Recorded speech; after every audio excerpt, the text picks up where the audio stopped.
తన గుండె చప్పుడు ఎప్పుడు జనమే, తన ఆశయం ఎల్లప్పుడూ జనహితమే. మాజీ మంత్రివర్యులు సూర్యాపేట శాసనసభ్యులు శ్రీ గుంటకండ్ల జగదీష్ రెడ్డి గారికి జన్మదిన శుభాకాంక్షలు. లింగాల శ్రీకర్ రెడ్డి, మాజీ మదర్ డైరీ చైర్మన్. ఇక కాకినాడ జిల్లాలో సాగుకు సంబంధించి రైతులు ఆందోళన వ్యక్తం చేస్తున్నారు. ఎల్నినో ప్రభావంతో వాతావరణం రెండో వేసవి తలపిస్తోంది. దాంతో తొలకరి వాన జాడలేదు. పంటలు పండే నేల బీటలు వారింది. కాలువల ద్వారా వచ్చేటువంటి నీళ్లు కూడా సరిగా అందడం లేదు. ఇలా అయితే ఈ ఏడాది వ్యవసాయం చేసి దండగా అంటున్నారు రైతులు.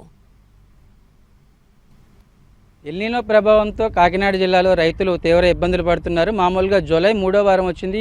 ఈ పాటికే తొలకరి వర్షాలతో రైతులందరూ కూడా ఆకుమళ్ళు వేసుకుని అదేవిధంగా పంటకు సంబంధించి సిద్ధమవుతున్న పరిస్థితి ఉండేది. కానీ ఈ సంవత్సరం వర్షాభావ పరిస్థితులు, వర్షపాతం లోటు చాలా ఎక్కువగా ఉంటుందని ఇప్పటికే అధికారులు చెప్తున్న పరిస్థితి. దానికి అనుగుణంగానే జిల్లా వ్యాప్తంగా చూసుకున్నట్లయితే వర్షపాతం లోటు చాలా స్పష్టంగా కనిపిస్తుంది. ముందుగా ఈ వరికి సంబంధించి ఆకుమళ్ళు వేసుకోవాలి, అదేవిధంగా వెదజల్లే పద్ధతిలో వరి సాగు చేస్తూ ఉంటారు. కానీ ఎక్కడికక్కడ నేల బీటవారే పరిస్థితి.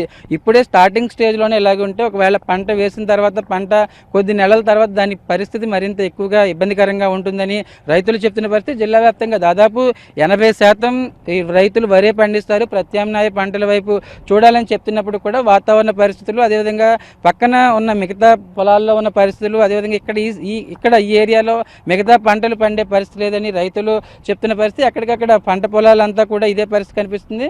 ఏంటంటే ఈ పార్టీకి ప్రతి సంవత్సరం ఎలా ఉంటుందండి? ప్రతి సంవత్సరం చాలా బాగుండేదండి. ఈ ఏడే బాగాలేదండి. అంటే ఏం పండిస్తారు మీరు? సొరణ పండిందామండి, తొలకరికి. దాడోకి అయితే బొండాలు పండిందామండి. అంటే ఎంత నీరు ఉండేదా? వర్షాలు వచ్చాయి? నీరు ఉండేయండి.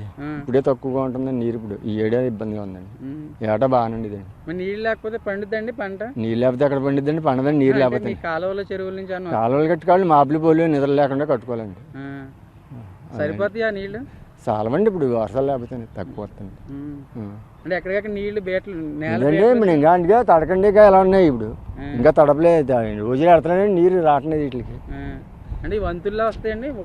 వంతులండి మాకు ఆదివారం ఏమో అక్కడ వేసుకుంటారు, శుక్రవారం ఇక్కడ వేసుకుంటారండి. మేమేమో శనివారం వేసుకుంటాం. వంతుల ప్రకారంగా కట్టుకుంటామండి మేము. ఆదివారం పైన వేసుకుంటారండి, మంగళవారం అక్కడ వేసుకుంటారా. వారానికి ఒక నాడు కట్టుకుంటాం. ఒక నాడు కిందకి వెళ్ళిపోవాలండి నీరు, ఒక నాడు మేము పైన వేసుకుంటాం. కింద వాళ్ళకి వెళ్ళాలండి. కష్టమండి, నీరు కష్టమండి. 4 రోజులు కూడా చేస్తారా? కౌలు కూడా చేస్తానండి. 2 ఎకరాలు చేస్తున్నాండి నేను. మరి వాళ్ళకి ఇవ్వాలి కానీ మరి ఒక ఎకరానికి ఏమో 13 బత్తాలు ఇవ్వాలండి, ఒక ఎకరానికి 10 బత్తాలు ఇవ్వాలి. గత సీజన్లో ఇక్కడే వ్యవసాయం చేశారు. 2 నెలల ముందు వరకు కూడా ఇక్కడే వ్యవసాయం చేశామని, కానీ ఇప్పుడు ఈ పరిస్థితి కనిపిస్తుందని రైతులు వాపోతున్నారు. మొత్తానికి ఎల్నినో ప్రభావం అనేది, అదేవిధంగా వర్షం ఆశించిన స్థాయిలో లేకపోవడంతో రైతులు తీవ్ర ఇబ్బందులు పడుతున్నారు. సీజన్ స్టార్టింగ్లోనే ఈ విధమైన పరిస్థితి ఉంటే ఇంక రాబోయే రోజుల్లో మొత్తం పంట అంతా పండుతుందా లేదా, కౌలు అయినా ఒకవేళ పంట పండినా పండకపోయినా తాము కౌలు ఇవ్వాల్సి ఉంటుందని రైతులు చెప్తున్న పరిస్థితి. అంటే అధికారులు ప్రత్యామ్నాయ పంటలని చెప్తున్నప్పటికీ కూడా వాళ్ళు చెప్తున్న దానికి క్షేత్రస్థాయిలో పరిస్థితులకి పూర్తి భిన్నంగా ఉందనే పరిస్థితులు కనిపిస్తున్నాయి.